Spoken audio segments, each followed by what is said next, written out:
خداوند کے زندہ پاک کلام میں سے پہلا تواریخ اس کا 25واں باب۔ ہیکل میں گانے بجانے والے۔ پھر داؤد اور لشکر کے سرداروں نے آصف اور ہیمان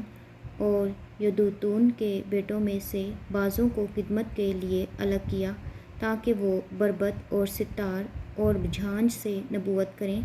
اور جو اس کام کو کرتے تھے ان کا شمار ان کی خدمت کے مطابق یہ تھا۔ آصف کے بیٹوں میں سے ذکور یوسف، نتنیاہ اور اسریلا۔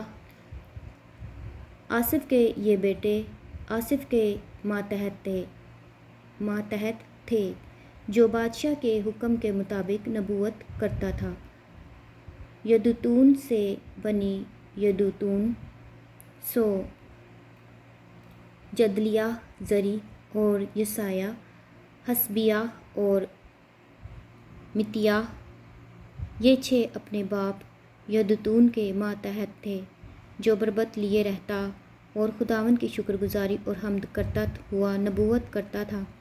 رہا۔ ہیمان، سو ہیمان کے بیٹے بکیہ، متنیاہ، عزرییل، صبوئیل، یریموت، حنانی، الیاہ، جدالتی، رومتی، عزر، یسبکاشا، ملوتی، حتیر اور محازیوت، یہ سب ہیمان کے بیٹے تھے، جو خدا کی باتوں میں سینگ بلند کرنے کے لیے بادشاہ کا غیب بین تھا۔ اور خدا نے ہیمان کو 14 بیٹے اور 3 بیٹیاں دی تھیں۔ یہ سب خداوند کے گھر میں گیت گانے کے لیے اپنے باپ کے ماتحت تھے، اور جھانج اور ستار اور بربط سے خدا کے گھر کی خدمت کرتے تھے۔ اور آصف اور یدوتون اور ہیمان بادشاہ کے حکم کے تابع تھے، اور ان کے بھائیوں سمیت جو خداوند کی مدثرائی کی تعلیم پا چکے تھے، یعنی وہ سب جو مشاق تھے، ان کا شمار 288 تھا۔ اور انہوں نے کیا چھوٹے، کیا بڑے، کیا استاد، کیا شاگرد، ایک ہی طریقہ سے اپنی اپنی خدمت کے لیے کرہ ڈالا۔ پہلی چٹھی آصف کی یوسف کو ملی، دوسری جدلیہ کو، اور اس کے بھائی اور بیٹے اس سمیت 12 تھے، تیسری ذکور کو، اور اس کے بیٹے اور بھائی اس سمیت 12 تھے، چوتھی یزری کو، اس کے بیٹے اور بھائی اس سمیت 12 تھے، پانچویں نتنیاہ کو، اس کے بیٹے اور بھائی اس سمیت 12 تھے، چھٹی بکیہ کو، اس کے بیٹے اور بھائی اس سمیت 12 تھے، ساتویں یسری لاہ کو، اس کے بیٹے اور بھائی اس سمیت 12 تھے، آٹھویں یسایہ کو، اس کے بیٹے اور بھائی اس سمیت 12 تھے، نویں متنیاہ کو، اس کے بیٹے اور بھائی اس سمیت 12 تھے،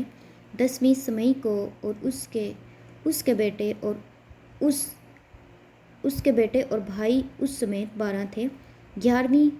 عزرائیل کو، اس کے بیٹے اور بھائی اس سمیت 12 تھے، 12ویں حسبیہ کو، اس کے بیٹے اور بھائی اس سمیت 12 تھے، 13ویں صبوئیل کو، اس کے بیٹے اور بھائی اس سمیت 12 تھے، 14ویں متتیاہ کو، اس کے بیٹے اور بھائی اس سمیت 12 تھے، 15ویں یریموت کو، اس کے بیٹے اور بھائی اس سمیت 12 تھے، 16ویں حنانیہ کو، اس کے بیٹے اور بھائی اس سمیت 12 تھے، 17ویں یسبکاشا کو، اس کے بیٹے اور بھائی اس سمیت 12 تھے، 18ویں حنانی کو، اس کے بیٹے اور بھائی اس سمیت 12 تھے، 19ویں ملوتی کو، اس کے بیٹے اور بھائی اس سمیت 12 تھے، 20ویں الیاتا کو، اس کے بیٹے اور بھائی اس سمیت 12 تھے، 21ویں حتیر کو، اس کے بیٹے اور بھائی اس سمیت 12 تھے، 22ویں جدالتی کو، اس کے بیٹے اور بھائی اس سمیت 12 تھے، 23ویں محازیوت کو اس کے بیٹے اور بھائی اس سمیت 12 تھے۔ 24ویں رومتیازر کو اس کے بیٹے اور بھائی اس سمیت 12 تھے۔ خداوند کے زندہ پاک کلام کے پڑھے اور سنے جانے پر خداوند کی خاص برکت ہو۔ خدا کا شکر ہو، آمین۔